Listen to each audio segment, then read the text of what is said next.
Hey everyone, it's Chris here, and I'm going to talk about a scene from Battle of Algiers that deals with, you guessed it, horses!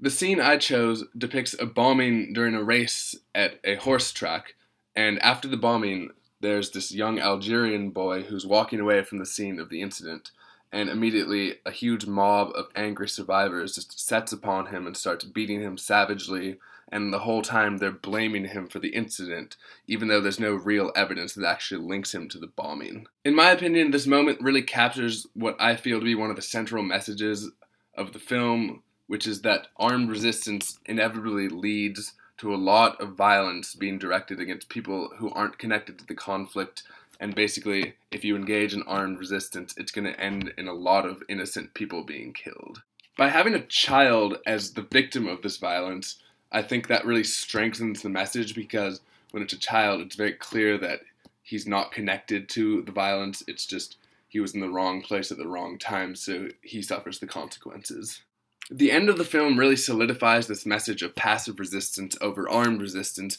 by showing that the passive resistance movements, the huge demonstrations in the streets, achieves the same goal of independence for Algeria just months after it starts, as opposed to the violent resistance, which lasted for years and didn't really achieve anything in the end except create a few martyrs.